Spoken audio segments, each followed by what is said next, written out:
You have a pretty neat story that you told me.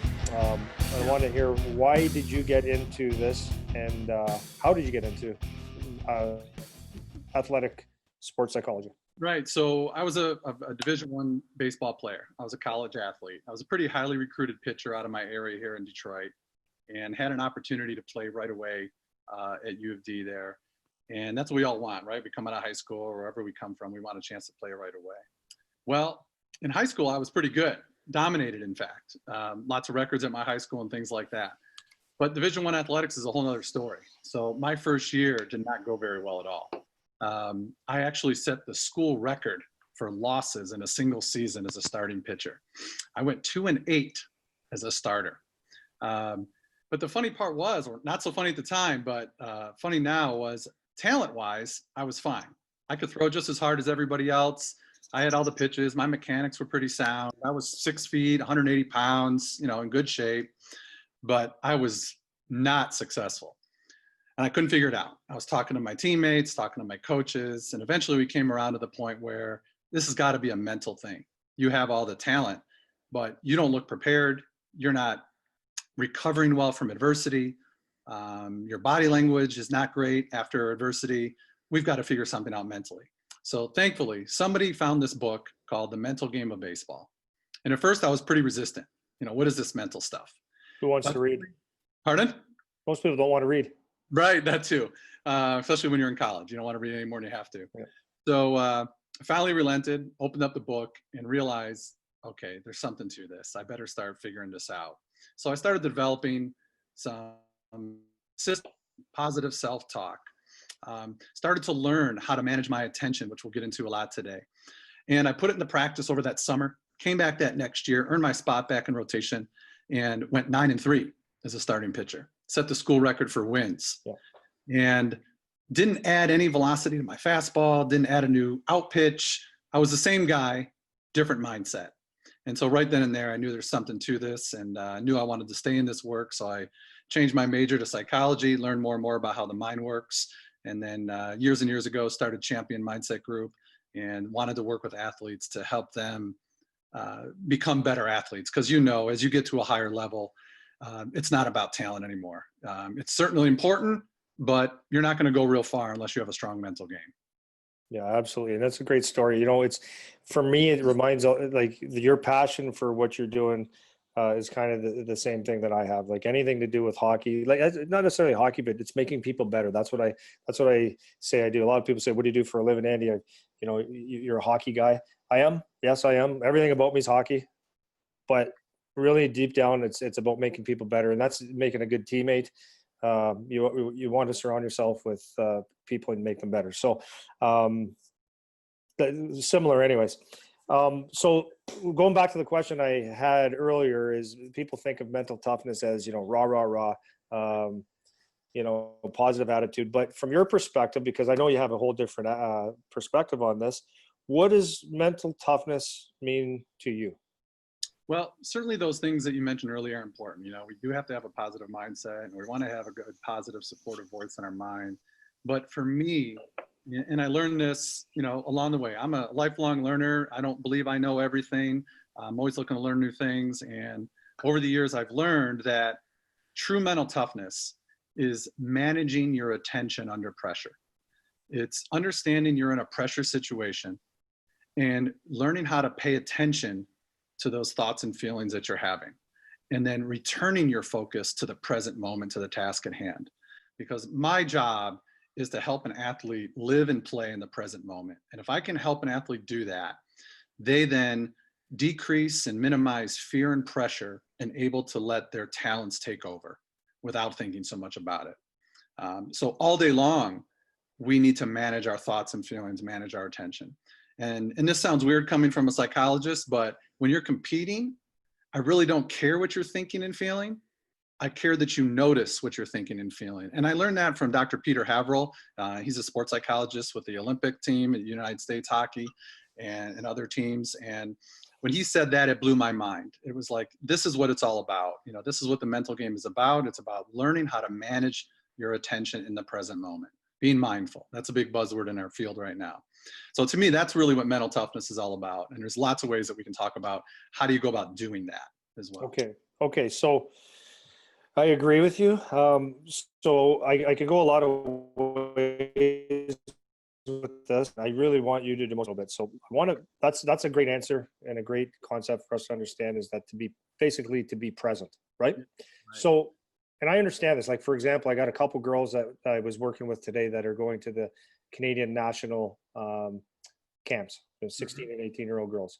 I remember, or I've got guys going to their first NHL camp or college camp. And what happens is, and I use this, my biggest recent one that I've had was when I went over to Russia. It was a huge thing. I had a Hall of Fame hockey player asked me to come over to train his players. I went 9-hour flight. I was on there 6.5 hours a day. And he said, Andy, don't have the same drill twice. I want them to learn. So I was there for 12 days. That was pressure. So what happens is, and so I'm going to kind of wrap it up on this, is that when I was going over there, do you feel pressure? Yeah. The more you think about it, the more it builds up inside, right?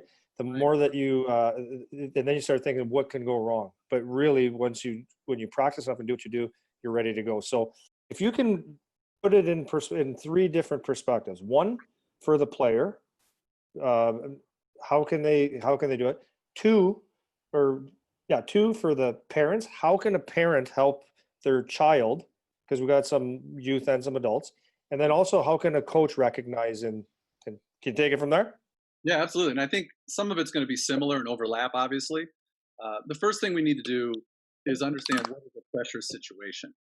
And so one of the first things we talk about in my office when I'm working with clients or I'm doing a presentation to a team is pressure is three basic things. Pressure is you're in a situation that you care about, that you don't know what's going to happen, so the outcome is uncertain. And then three, you're going to be judged by that outcome. So you care, you don't know what's going to happen, and you're going to be judged, which is kind of like what you were dealing with when you went to Russia, right? You cared about it, you didn't know how it was going to turn out, and that pro hockey player, that Hall of Famer, is going to judge you, and then your reputation is at stake. So that's pressure.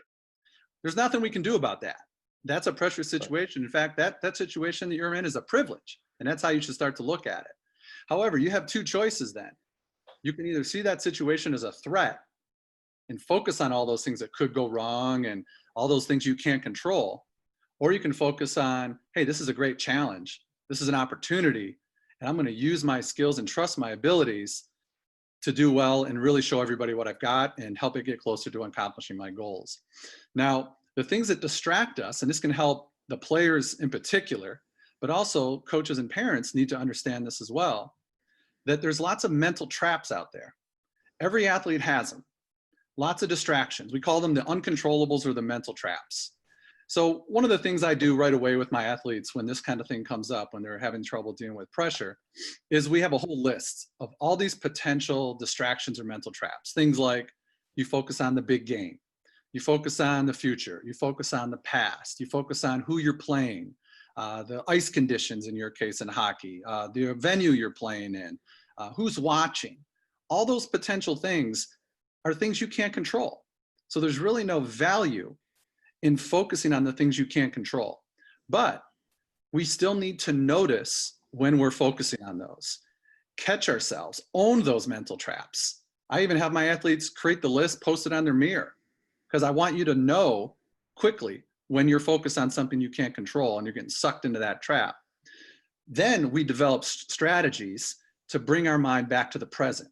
And we use things like positive performance statements, pre-game routines, pre-play routines, between shift routines in hockey, something else to focus on, because when you're focusing on what you need to do in that present moment to be successful, there's no way you can focus on those mental traps. But first you have to notice and then accept it, move on, and then refocus on what you can control, which is your attitude, your effort, the next shift, this play. What do I need to do out there to be successful? You know, so for example, for a hockey player, I might ask him or her, when you're playing really well, what are you doing out there? Like if your coach was sitting right next to you before you hopped over the boards and he said, hey, Andy, if you go out there and do these three things, you're going to have a great shift and really help us win, be successful, have a great time. What are those three things going to be? And so we think about it, we brainstorm, and Examples might be, hey, you need to keep your feet moving, keep your head up, find open ice, and you're going to have a great shift out there. Or hustle back on D, dig into the corners, be the first guy at the puck, you're going to have a great shift. If you stay focused on that, or those things, there's no way you can focus on the scout that's watching you, what your mom and dad think in the stands, what your coach thinks, playing time, all that stuff, because you're so entrapped in the moment. So that would be control your controllable. Exactly. Right. So a very common thing, and this is the easiest thing to do, you know this obviously, is you don't have the best shift on the ice, or you miss an opportunity to bury a goal, or you're a goalie and you have a stinker go in. Yeah. Immediately, not most people, but would tend to go to the negative, and you slam the stick and you pout and you go to the bench. What would you say to someone that just had a terrible shift and they got to regroup? What would they do to go to the bench, and how do they fix that right away? Right, you need to, because you got to have a short memory in hockey, because you got another shift in a few minutes to get out there. So it's normal to be upset. I even tell my, I would think less of you if you weren't disappointed, if you didn't care. So it's okay to be a little angry. I try to teach them not to show too much emotion, because emotions, I think, in that situation make you weaker in that situation. But so go back to the bench, ask yourself some questions. Hey, what did go well on that shift, and why did that happen? And focus on that, but also focus on what could I have done better, and how am I going to fix it? What do I need to do out there next time so it doesn't happen again? And then if you're really stuck, like you're really frustrated, I have a little process where I just tell my athletes, number one, tell yourself to stop. You got to put on the brakes. Stop doing what you're doing. Flush out what's on your mind right now. This is where we have a little fun. But I ask them, what could you do physically that would get rid of those emotions? So some guys in hockey have said, well, I'm going to clean the snow off my blades and toss it to the side. That means that problem is gone. Or I'm going to take the water bottle, I'm going to squirt some water. The water leaving the bottle is the problem, it's over with. I'm flushing it out of my system. And then I teach them to regroup, like reboot their own computer. And the way we do that, Andy, is we have them stare at something. We call it a focal point in psychology. So we have them find something in the arena, a flag, a banner, their stick, whatever it is. And they just stare at it for 10 seconds or so. And they notice everything about it. And as they're noticing everything about this inanimate object, their mind starts to clear up, because again, they're not focused on what already happened, they're focused on the present. And once they feel clear, take a nice deep breath, and then refocus on your performance statements and what you need to do the next time you hop over the boards. And then you should be back. And if you're not, keep doing it until you are back. But it doesn't pay to keep getting angry. Right. And like you said, it's going to start with one or two things. It's funny you said that, because I had a kid that played for me that when I coached in Detroit, and he was he get frustrated real quickly, and that's exactly the controllables.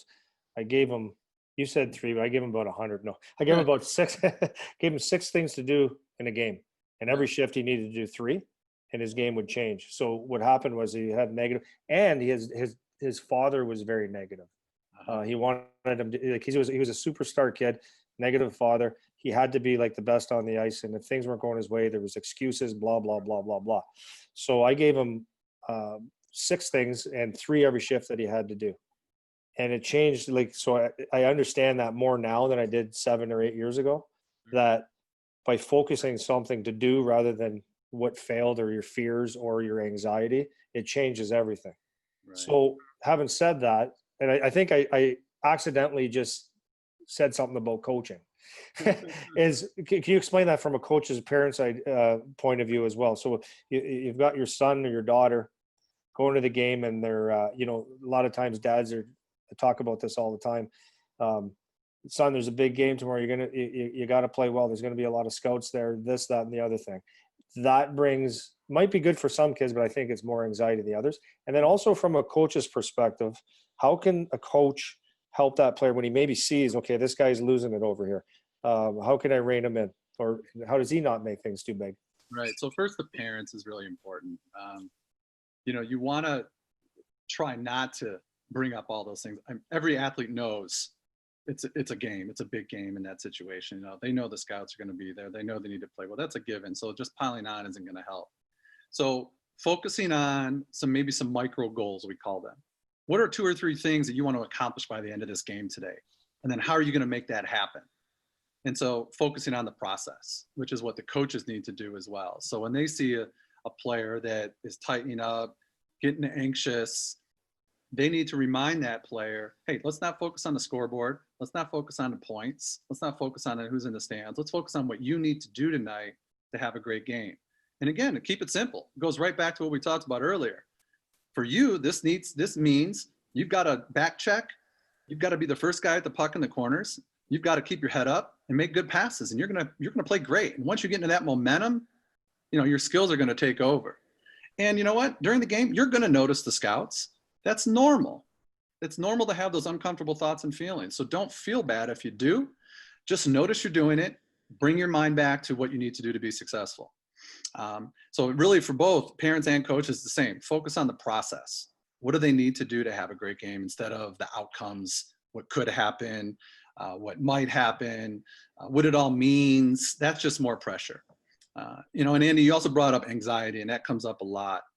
And to me in sports, and certainly there's true anxiety. People have true anxiety disorders. I'm not discounting that.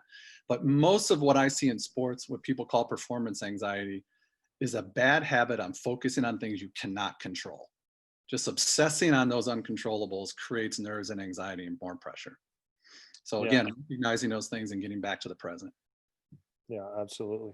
So the mental traps, is there any other that just kind of stick out to you? And before you go, or before you answer that, just if anybody wants to start in the Q&A, if you want to start jotting down a couple questions, please feel free.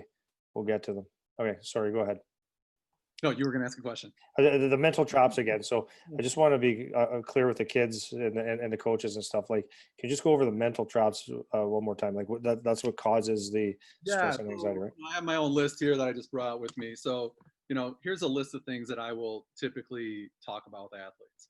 So if you're at home listening right now, you might want to say yes or no to yourself. If this is something that you overthink, like we all think about these things, but we all have our own things that we overthink that get us stuck or distracted from being in the present. Things like how big the game is, your teammates' performances. Sometimes it comes up, like good or bad. Like you get threatened by your teammates' performance. If they're playing well, does that mean less playing time for you? And you're focused on that instead of yourself.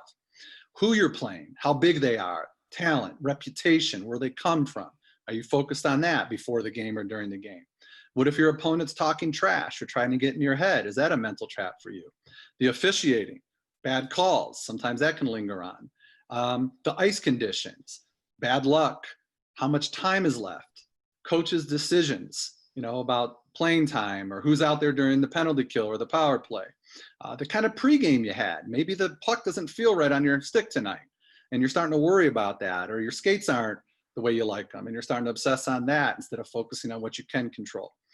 Big one for a lot of athletes is other people's expectations of them, what other people think. And I mentioned these before, like who's watching, future, the past, the missed opportunity, injuries, things that come up. So if you're at home and you're listening, I'll guarantee you there's at least 5 or 6 of those things that you probably say, I overthink that a little bit more than I should. And those are normal. So again, I want you to own those, make a list, study them. So when they do pop up, you recognize it, but then you got to have a strategy, a performance statement, a mantra, a routine that gets you back into that present moment. So speaking of that, a mantra, a routine, is there, I do this kind of stuff, so I kind of know what you're saying, but a lot of people that have never really read a book on how the mind works or something like that. Do you have anything that you would suggest that they tell themselves? Like, I get up and I feel good about myself. Like, I don't want to be the guy that looks in the mirror on TV, like the comedy guy, but like, what are some tools that you can use for that? I personalize it to everybody. So like I said, I ask them, what do they need to do well? What would their favorite coach or instructor tell them they need to do? And we create a simple statement, like, head up, open ice, hustle. Head up, open ice, hustle. And if I do that, I'm going to have a great game. Just keep saying that to yourself. We don't want to make it too complicated because the game moves fast, right? Now, if you're at home, there's other things we can do. We obviously use things like visualization. We use concentration drills. We recreate an identity statement of who you are and who you want to become. And those are things you can study to get your mind in the right place before a game, but in the action during the game. Keep it simple. Another little acronym I use, like between shifts for hockey players, is called BSTV.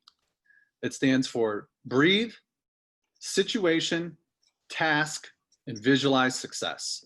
So after the shift is over, take a breath, think about the situation that's coming up or you were just in. What's your task the next time you hop over the boards, and visualize yourself doing it well. So it's just another thing to occupy your mind to keep you in the present moment. And that's what we're trying to do. Like I said when I started, my goal is to get you to live and play in the present. Yeah, because really nothing else really matters. And I've been actually, I think I told you this when we first talked, that I read a book called The Power of Now. Yeah. And it's not my favorite book as far as excitement. It's very dull and boring, but the meat of it is really good.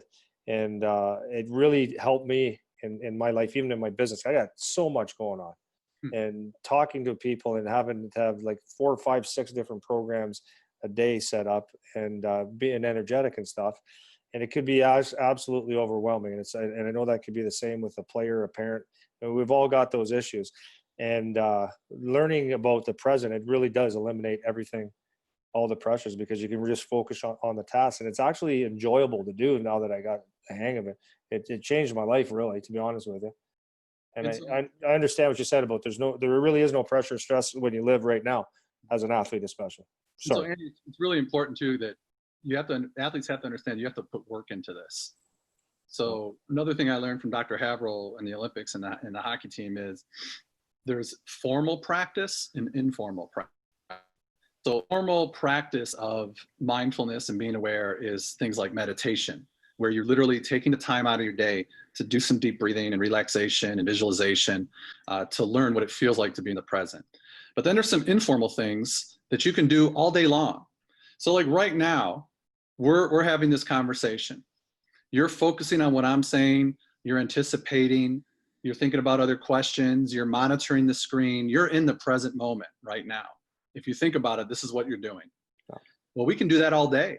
When you're driving, all of a sudden, think about the tires on the road. Think about your hands on the steering wheel instead of what you got going on tomorrow or the next day. Because sometimes we drive 5 miles and we wonder if we actually stopped at any red lights because we're so distracted by what's going on in our own mind. Oh, absolutely. Yeah. And so we can practice during the day being more aware, which helps us when we play and compete under pressure to be more aware of what's going on around us. You can be in the shower. Notice what you hear. Notice the water dripping over your head. Just be more present in everything you do throughout the day. And that helps you become more present under pressure. You have to practice this. This is a skill. Yeah. So it starts with that. Be present, really focus on what you're doing. Enjoy what you're doing. If you're eating a salad, enjoy the crunch. And then it translates when you're on the ice playing the game. Yeah. You're absorbing everything around you. I agree 1,000%. There's 2 questions here, but I wanted to ask you something just before those questions. Sure. I love the breathing. That's another thing I've learned that is huge. And I think at some point I'd love to talk about just the breathing aspect of things. Calms you down. Confidence. Earlier when you were talking about early in the video when you were talking, you mentioned confidence, and to me, could be one of the biggest things that people battle with.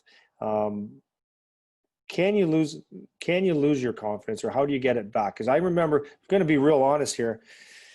But my first year of junior hockey, I was a 16-year-old kid playing against hairy men, and I had a coach that was not the nicest person in the world, because this was in 1985, and it was crazy. It was like Slapshot almost, and not a lot of coaching, a lot of beatdowns, and I lost a lot of confidence. I was a very skilled player, and I lost confidence. It took a long time to get it back. What are some of the things that you can do to get that confidence back? And is it possible in your? I believe it is. So this comes up all the time. Clients come in and they say, "Doc, I lost my confidence. Help me with the confidence," and things like that. And I say, "Look, you didn't lose anything. You're just choosing to focus on the wrong things." And so what we do That's good. That is good. Say it again, please. That's really good. Yeah, I mean, you're just choosing to focus on the wrong thing. So like, for example, with you and your coach, you were probably listening more to the emotion instead of the instructional message. And so many times with, old school coaches or even old school parents that yell at their kids about stuff, I try to train my athletes to listen to the message, not the emotion. Filter out the noise and truly listen to the message, because they're really trying to teach you something. They may not be going about it the right way or the way that works for you, but if you're going to go far in your sport, you're going to have people like that in your life. So just deal with it and listen to the instruction, not the noise. That's one way. Go ahead. Okay, I'm going to cut you off because I want you to keep going, but that is like a huge thing for, I know, a ton of my local customers. And if it's here, it's somewhere else too. Sure. In the youth hockey and pro hockey is the same, but in youth hockey, you're dealing with a little more, possibly more fragile people because they're younger, right? Like if you're younger than 16. And when you have and I've just seen this for the last few years, a negative coach that's not like negative to the kids, negative to the parents start to get negative about the coach gets negative about the parents, and it's this vicious circle. And that's why I'm having these webinars, because people don't know what to do with themselves anymore, because it's that frustrating, when really simply what you just said is fantastic advice. Yeah, because it saves the parents and the coaches and the kids as well. Yeah, and we try in my field to talk to coaches. I don't mean be soft. I mean, certainly you're going to have to get into your kids every now and then and coach them hard and all that. I'm all for that. But here's the thing. You don't have to change your values as a coach and how but you do probably need to change how you impart those values, because kids today, they're different. Not good or bad, not worse, just different. They take information in a different way. So, grabbing a kid by the face mask and shaking them around and yelling at them and spitting in their face while you're yelling at them, probably not effective for most kids today, whether we like it or not. It's just not. So don't change your values, but you might want to change the way you talk to them. And I'm not saying you got to baby them and all that, but they want to know why. They want to know why you're telling them to do that. What's in it for them? How's that going to help them become a better athlete and a person, not just run through that brick wall. They want to know, how's that going to help them? And you're going to have to figure that out as a coach. Like, help them understand the value in what you're trying to teach them, not just do it my way because I said so. So that's a little side note. But in terms of the confidence, there's big 5 things that I talk about to help athletes raise their level of confidence, okay? One is body language and posture. Talk about it all the time. Yeah, you can alter your state of mind and your confidence just by the way you carry yourself. We know this to be a fact. When you pose positively, walk positively, put your chest out, chin up, walk with some pace, your amygdala in your brain releases testosterone. That's what we need to be confident. If you get big and strong, you're going to have more testosterone, you're going to feel good, you're going to believe in yourself more. Who controls your body language? You do. No one makes you get small. You may think they make you get small, but you're choosing to respond that way. You don't have to. You're choosing that. So notice what you're doing with your body and perk up. Get big and strong. You'll feel better. Number 2 is the pictures in your mind. What are you choosing to see? And if anybody out there has read Hockey Tough by Saul Miller, talks about it in his book. You got your own TV in your mind. What are you watching? If you don't like what you're watching, change the frickin' channel.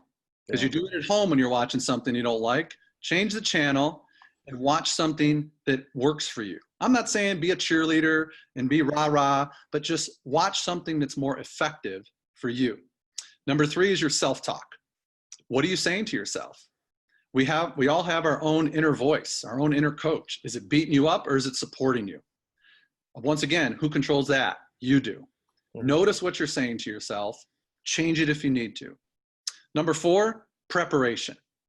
Everybody here knows the more you prepare mentally and physically for anything, the more confident you're going to be going into that situation. And then 5, we spend a lot of time on past successes. So I'll have my athletes make a huge list of their best, most memorable performances, whether it's one shift, a great goal they scored, a great weekend they had at a showcase or a tournament, write it all down. Let's talk about it. And I will guarantee you by the time we're done writing and talking, you're going to feel better. And then use that before a game, if you need it. Yeah. That last piece, well, all those pieces were fantastic. I kind of use them all myself, but I call that my wall of fame, Yeah. my self wall of fame. And I've struggled for a long time about having confidence. Like I wouldn't say confidence, but just really realizing who I really am. Yeah. I'm always afraid of coming across as arrogant. So I had a friend of mine that was in psychology a little bit too, and he said, look at the walls, look at your walls, because there's pictures of NHL players, Right. there's pictures of guys, thank you, Andy, my playing days, my trip to Russia and stuff, and it goes in my Team Canada stuff. And then when you look around, you go, oh yeah, you did do something. You do deserve to, talk about this kind of stuff. So that's a huge thing. It's not about, because you don't want to go to the past all day. No. Because the past can cause stress and itself, right? But you want to look at what you did well, and so that it builds you a little bit of confidence to say, yeah, I'm worth it. And even if you look in the past and you weren't 100% successful, you can even draw on that experience and just say, you know what, I've been here before, didn't work out the way I want, but now I know what I need to do. Yeah. So that gives you a little confidence as well. Yeah. One of the questions we have here, you answered one. Okay. What are the best books to read for the mental side of sports? You mentioned Saul Miller. That's a good one for hockey. There's so many out there. If you can go to my website when this is over, champmindset.com, I have a list. I have a library tab. It's got about 30 books on there that you can choose from. Okay, yeah, and I looked at those. They're great. I read a bunch of those too, and they're fantastic. Yeah, classics. Yeah. Jono from Toronto said, thank you, Andy and Dr. Jason. This is fantastic information. Actually, Jono was a former teammate of mine when I was a kid. He was a great hockey player himself. Great guy. Okay. He said, I feel like this information is applicable to all facets of life. Yep, it is. A big job interview. A musician who's about to play in a big show in front of numerous people, etc. Can you comment on this? Please agree or not? 100% agree, Jono. I mean, you nailed it. I mean, one of the things I talk about with my clients and their parents is, hey, when you come in here and work with me, we're going to use sport as the vehicle, but this is applicable to everything you do. This is going to help you in school and life. I do work with a couple like business people as like kind of a life coach to them. And we talk about the same things. We talk about managing your emotions, managing your attention, setting goals, understanding who you are, dealing with pressure. So 100% right, Jono, that these are life skills, but we're talking about how to use them under pressure in sports. Yeah, and I think maybe, I don't know if you can expand on this or not, but I think the more that the parents and coaches understand this, it's obviously going to apply in their life, but it's just going to make the whole system better. Yeah. Because we can all deal with each other. See, the biggest thing that I find is parents a lot of the times will put a lot of pressure on the kids unknowingly. Talking about, like earlier, about the big game. Did you eat? How many pucks did you shoot today? Did you work out? And for example, I'm going to throw my wife under the bus here. Got to do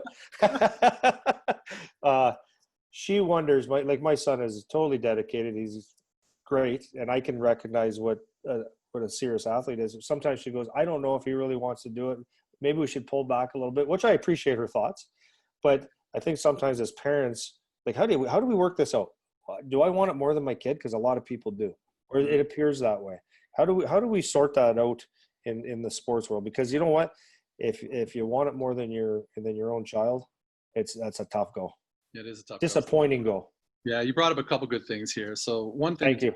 Really, one thing that's really important to remember as parents, and I'm a parent of a college athlete, or he just graduated as well, and I coached him for a while. And one thing we have to remember is the person is greater than the player. Think about an equation, like greater than, less than. Yeah. The person is greater than the player. So we focus on the person first and try to make sure that their performance does not determine their self-worth in your family. Because think about this, Andy, and you probably know exactly where I'm going with this, is let's say dad is not at a game and he's out of town on business or whatever, and game's over and kid calls his parents and lets him know, wants to talk to him after the game. What's the first question the parents ask? How many goals you score? Yeah. Did you win? How many goals did you Yeah. score? Right. Right. So Yeah. what kind of message are we sending to our kids if that's the first thing out of our mouth? Right? Yeah. Did you win, or how'd you do? Whatever, right? Yeah. That immediately tells that child, all I care about is your performance, is the outcome. Instead of, hey, how you doing? Yeah. You know, how was the flight? How was the travel? How you feeling? Hey, how did how did the game go? You know, how'd you play tonight? But not so much on the outcome. Outcomes are important. Don't get me wrong. And again, I'm not one of those participation trophy guys. You know, I'm all about there's a winner and a loser and all that kind of stuff. But from a parent-child relationship, think about the person first, then the player. All right. And I think you start to send that message the right way, that I care more about you, not so much of the outcome of the game. Certainly Well, important. then, yeah, and then you're going right back, like when we talk about controlling the controllables. A Yeah. parent can't control that kind of stuff anyways, right? So that's where the stress and anxiety comes from the parent side, right? Yeah. And coaches, like, you can only do so much. You can get them to the rink, you could him or her to the rink, you can feed them, you can support them, but after that, the child or the player's got to play. Right. So that's a controllable that parents can control. And yeah, but man, I'm telling you, I see this like a lot. Parents stressing out, but like, that car ride home. Oh, So I can't imagine with some people, and there's actually been research on this, Andy, that when they interview kids anonymously, one of the things they hate the most about playing sports is the car ride home with their family.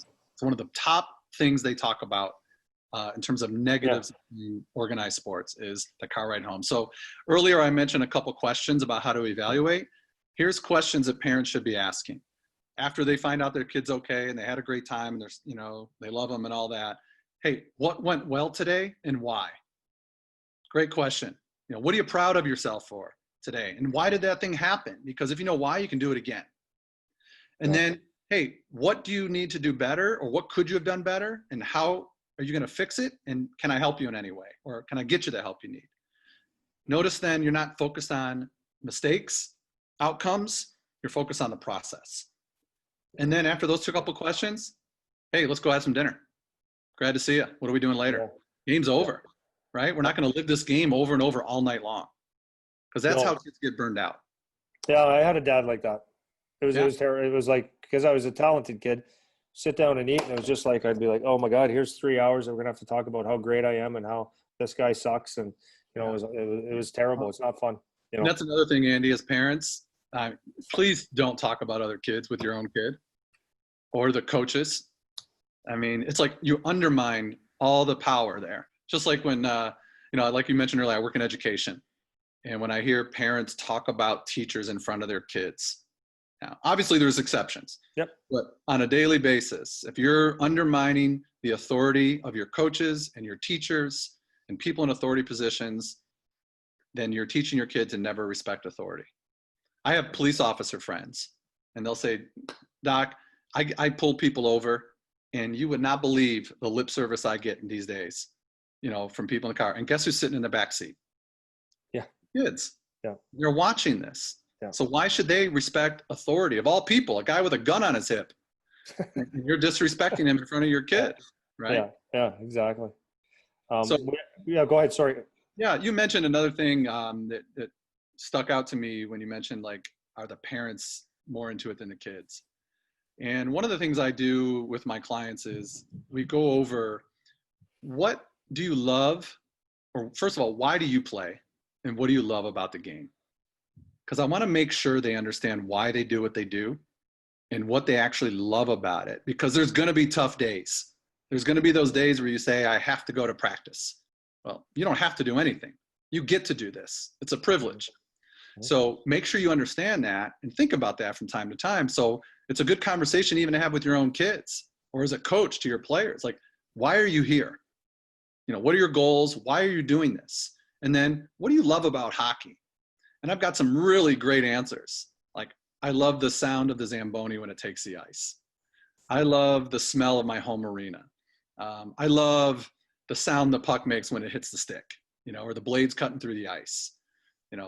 Certain things that just give you chills when you think about it, like, you'll miss that if you stop playing. Yeah. Yeah, 100%. We have one more question, and then I think we'll wrap it up. And unless you have something else, like I could talk to you all day, you know that. Sure. It's gonna. You answered it before, but it's a question, so we'll go with it. What if you have teammates that want to see you fail? Yeah. And this is the thing. We're gonna probably harp on this kind of stuff all the time because we're obviously sensitive to it, right? We Yeah. want people to be our cheerleaders, but the reality is, not everybody wants to see you succeed, especially not more than them. Yeah. So that's a great question. And it happens all the time, like you said, Andy. And a lot of times people want to see you fail because they're not willing to put in the same kind of work you are. So they're going to talk to you in ways and ask you questions like, why are you doing that? It's never going to work out. Do you know how hard it is? Or they sabotage you, things like that, talk behind your back, because they don't want to put in the same amount of effort that you're willing to do. And one big conversation we have a lot with my clients is, who is in your inner circle? Who are your closest 5 friends? Because we know we become the average of the people we hang out with the most. So, would the people you hang out with the most, would they understand if you said, hey, I can't go to this party, I got a game tomorrow, I got to get to sleep, or I got this workout I got to get in, I'll see you guys later. If you got friends that give you a lot of crap for that, those aren't the people you should be hanging out with the most, because you're going to end up more like them than them like you. They're going to try to drag you down because they don't want to put in the same level of effort. If you want to be extraordinary, you got to be willing to do things other people aren't willing to do. And that's control the controllables, right? You That, get to choose your friends. Yeah, you just got to go above and beyond. Yeah. You can't be great without doing something great. Nothing changes unless you change. Yeah, 100%. Well, I love that answer. And but no, because I live this, right? Like I see it with the kids. I've done it with myself. I see it with people around me. People can try to drag you down, but that's their own issue, right? You got to stick to what you believe in and go for it. So I think we're good for tonight. We're approaching the hour, and so this is what I want to leave with. Number one is if anybody here is interested in speaking with Dr. Jason, I know you do live one-on-one calls like this, one-on-one with people, right? Yeah, we can do, ideally, if you live close by, I love meeting you in person. I think it works a lot better that way, but I certainly understand if your travel is an issue, and we can do Skype or FaceTime as well. So, but on my website, we can schedule that kind of stuff. Yeah. Yeah. So the website is www.champmindset.com. Right. And so yeah, there's a video thing. So if you ever want to get a hold of Dr. Jason, you can do that. I highly encourage it. I mean, this is a great setting, but if you ever wanted to get some personal touch, I could talk to Jason all day. He's fantastic. Yeah. And that's it for now. I can't thank you enough for being my first guest on our first webinar. Loved it. Yeah, no, it was great. And I know we're going to be having you back. Great. And I guess that's it for now. We're at champmindset.com, and I hope people reach out to you, because this is a real deal, and you're going to learn a lot, guys. It'll help you out in your life. So that's it. Thanks, Andy. Appreciate it.